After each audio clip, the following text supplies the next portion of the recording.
Taste the Daily. Chennai அண்ணா பல்கலைக்கழகத்தில் பொறியியல் படிக்கக்கூடிய 2ஆம் ஆண்டு மாணவியை பாலியல் பலாத்கார விவகாரம் தொடர்பாக திமுக நிர்வாகி ஞானசேகரன் கைது செய்யப்பட்டு சிறப்பு புலனாய்வு குழு காவல்துறையைச் சேர்ந்த 3 IPS அதிகாரிகள் 7 நாள் காவலில் விசாரிக்க சைதாப்பேட்டை நீதிமன்றம் அவர்களுக்கு அனுமதி வழங்கியது. இந்த நிலையில் ஞானசேகரனை வைத்துக் கொண்டு அவர்கள் தொடர்ந்து இன்றைக்கு விசாரணை மேற்கொண்டிருக்கிறார்கள்.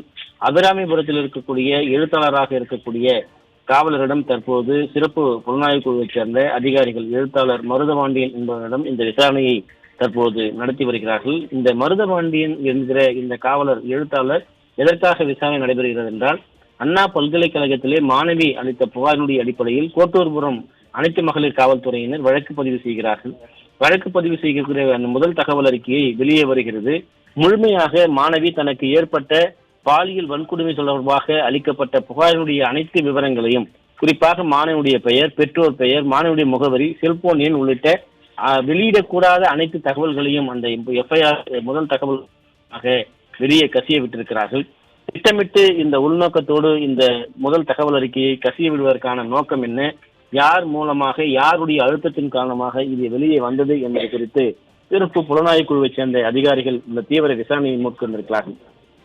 அண்ணா பல்கலைக்கழகத்திலே பொறியியல் படிக்கக்கூடிய மாணவி கடந்த மாதம் 23ஆம் தேதி பாலியல் துன்புறுத்தல் செய்யப்பட்டதாக தகவல் அந்த மாணவியினுடைய அந்த முதல் தகவல் அறிக்கையிலே புகாராக கொடுத்திருக்கிறார்.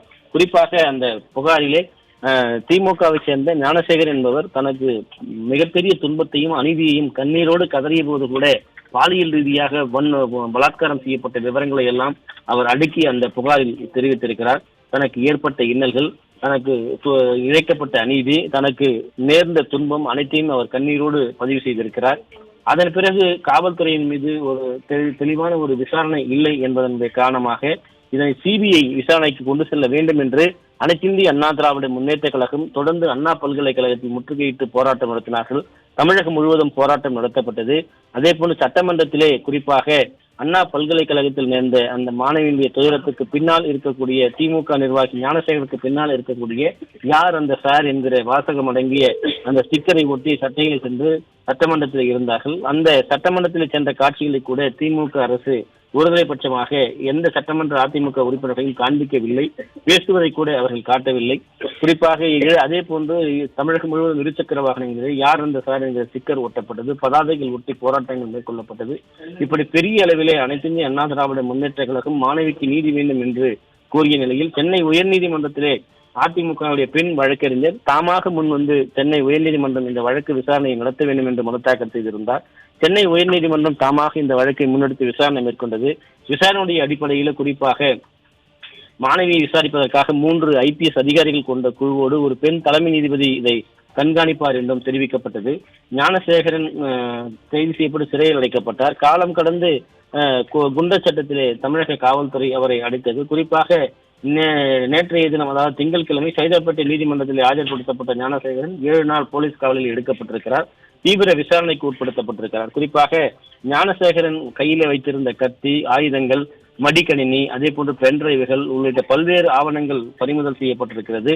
குறிப்பாக மாணவியினுடைய அந்த பாலியல் விவகாரம் தொடர்பாக எடுக்கப்பட்ட வீடியோ பதிவு காட்சிகள், செல்போன் ஆடியோக்கள், அந்த இடத்திலே இருந்த CCTV காட்சிகள், அண்ணா பல்கலைக்கழகத்தில் உள்ளே நுழைவதற்கு யார் யாரெல்லாம் இருந்தார்கள், குறிப்பாக இவர் எத்தனை மணி நேரம் உள்ளே இருந்தார் என்பது மிகப்பெரிய ஒரு முரண்பட்ட தகவலாக இருக்கிறது. மாணவி 100 என்கிற அந்த அலைபேசிக்கு அழைப்பு விடுத்து புகார் அளித்திருக்கிறார். ஆனால் 100ல் இருந்து புகார் தெரிவிக்கப்பட்ட பிறகும் கூட கோட்டூர்புரம் காவல்துறையைச் சேர்ந்தவர்கள் காலம் கடந்து வந்ததாக கூறப்படுகிறது. அவர்கள் எவ்வளவு நேரம் காலம் கடந்து வந்தார்கள், இதனால் மாணவிக்கு இழைக்கப்பட்டிருக்கிற இந்த அநீதி யார் முக்கிய காரணமாக இருந்தார்கள் என்பதெல்லாம் இந்த விசாரணையினுடைய வளையத்திலே இருக்கிறது. தொடர்ந்து சிறப்பு புலனாய்வு குழு அதிகாரிகள் இதனை விசாரணை மேற்கொண்டு வருகிறார்கள். இந்த நிலையில் தற்போது அபிராமிபுரம் காவல் எழுத்தாளராக இருக்கக்கூடிய காவலர் மருதபாண்டியன் என்பவரிடம் இந்த முதல் தகவல் அறிக்கை FIR கசிந்தது தொடர்பாக சிறப்பு காவல்துறை அதிகாரிகள் இந்த விசாரணையை மேற்கொண்டிருக்கிறார்கள். அதே நேரத்தில் தொடர்ந்து ஞானசேகரனுடைய அந்த லீலைகள், குறிப்பாக மாணவிக்கு இழைக்கப்பட்ட அநீதிகள், வீடியோக்கள், அதே போன்று வேறு எந்தெந்த பெண்களுக்கு இவர் அநீதிகள் இழைத்திருக்கிறார் என்கிற பல்வேறு விஷயங்கள் தொடர்பாக விசாரணை துருவி விசாரணை நடத்த அவர்கள் திட்டமிட்டிருப்பதாக கூறப்படுகிறது. இந்த 7 நாள் இந்த விசாரணையில் பல்வேறு திடுக்கிடும் தகவல் வெளியாவதற்கான வாய்ப்புகள் இருப்பதாக கூறப்படுகிறது.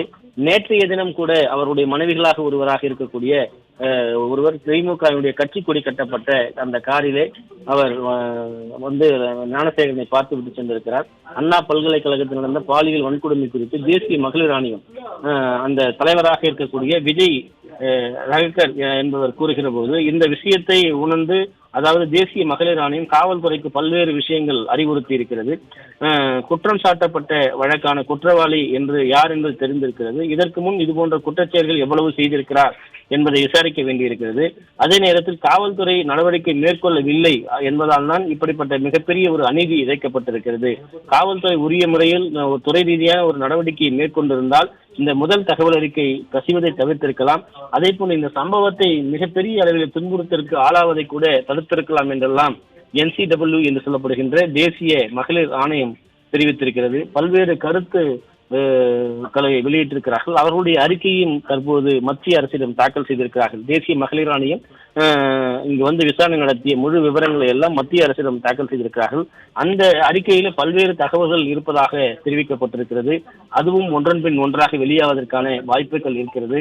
தொடர்ந்து இந்த அண்ணா பல்கலைக்கழக மாணவிக்கு இழைக்கப்பட்ட அநீதிக்கு பின்னால் இருக்கக்கூடிய ஒவ்வொரு தகவலும் என்பது ஒரு பகீர் பின்னணியோடு இருக்கிறது. திமுகவுடைய பின்புலத்தோடு தான் ஞானசேகரன் இப்படிப்பட்ட பல்வேறு அட்டூழியங்களை ஈடுபட்டிருக்கிறார் என்பதற்கான புகைப்பட ஆதாரங்கள் எல்லாம் ஏற்கனவே நாம் வெளியிட்டிருக்கிறோம். குறிப்பாக துணை முதல்வர், சுகாதாரத்துறை அமைச்சர், நாடாளுமன்ற உறுப்பினர், திமுக நிர்வாகிகள் என அனைவரோடும் அவர் இருந்திருக்கிறார்.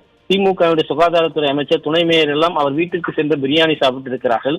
நேற்றைய தினம் கூட ஞானசேகரனுடைய மனைவியோடு ஒருவராக இருக்கக்கூடிய ஒருவர் திமுகவுடைய கட்சி கொடி கட்டிய காரில் தான் சைதாப்பேட்டை நீதிமன்றத்திற்கு வந்து தனது கணவனாக இருக்கக்கூடிய ஞானசேகரனை பார்ப்பதற்காக வந்திருக்கிறார்.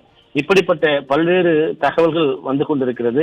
இதற்கு பின்னால் பல அதிரடி விசாரணைக்கு பின்னால் இன்னும் பல தகவல்கள் கசிவதற்கான வாய்ப்புகள் இருப்பதாகவே இந்த அதிகாரிகளுடைய மட்டத்திலிருந்து வரக்கூடிய தகவல்கள் விசாரணையுடைய பின்னணியில் இருக்கக்கூடிய தகவலாக இருப்பது குறிப்பிடத்தக்கது.